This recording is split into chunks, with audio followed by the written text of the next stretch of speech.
Senator from Alabama. Mr. President, 2 hours ago, Senator Schumer announced that we will be voting on the Commander of the Marine Corps, the Army Chief of Staff, and the Chairman of the Joint Chiefs of Staff. It's about time.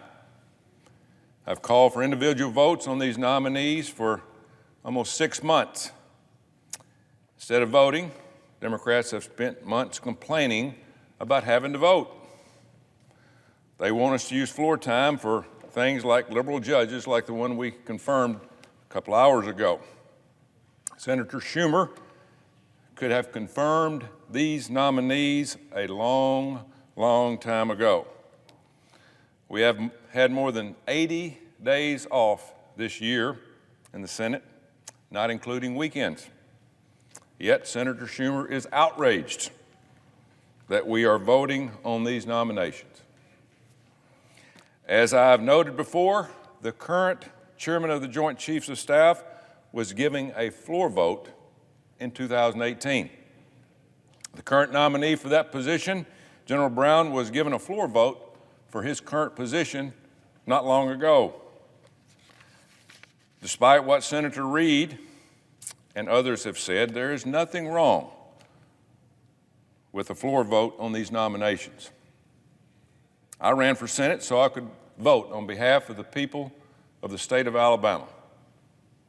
I didn't come up here just to outsource my job to the Pentagon or the White House.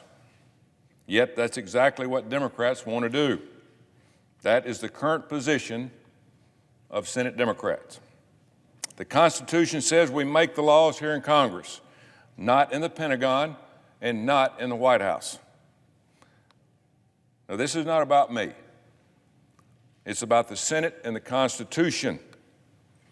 This is a win today for the legislative branch of government. Voting gives all senators a voice for their constituents. The Constitution says that the Senate is to advise and consent to the President's nominations. Over the last 6 months, Democrats in this chamber have actually complained that the Senate has too much power. Senator Schumer made reference this afternoon to proposals by Democrats to make the Senate weaker. Senate Democrats have been more than happy to go along with executive overreach when a Democrat is in the Oval Office. Democrats have spent the last 6 months attacking me for standing up to an illegal and immoral new policy. Many of these attacks have been wrong on the facts. First, they said I was leaving important jobs open. That is false. Then they complained that we have acting officials in many important roles. They claim that generals and admirals just can't do the job as an acting official. Senator Reid came to the floor 2 weeks ago and said we have no effective military leadership in several branches of the military right now. One member of the House said the military is paralyzed. I don't even think the Pentagon would defend these accusations.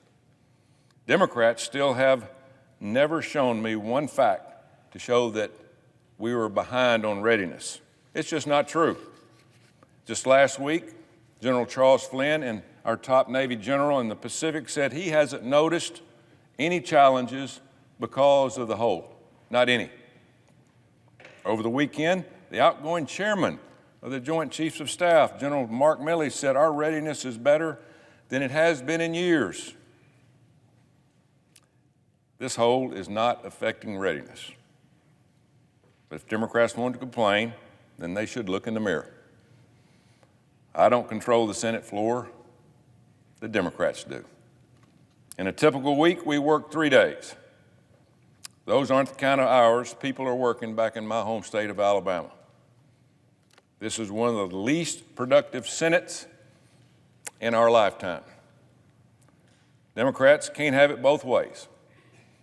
Either they can confirm these nominees through regular order, or they can stop complaining about acting officials.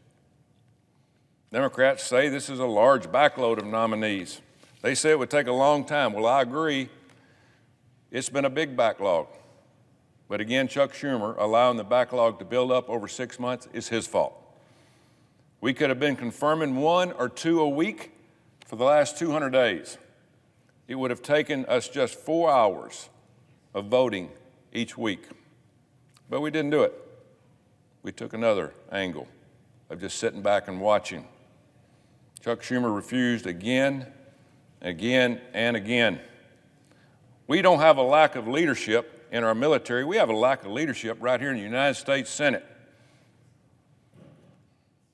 Despite the lack of leadership, senators are perfectly capable of voting. Voting is our job. That's why we were sent here. So to be clear, my hold is still in place. The hold will remain in place as long as the Pentagon's illegal abortion policy remains in place. If the Pentagon lifts the policy, then I will lift my hold. It's easy as that. That's been my position from the very beginning. I'm not afraid to vote on these nominees or on all of these nominees. I came here to this chamber to vote, and I reserve the right to seek another closer position on the nominees in the future. So that's where we stand today. I yield the floor.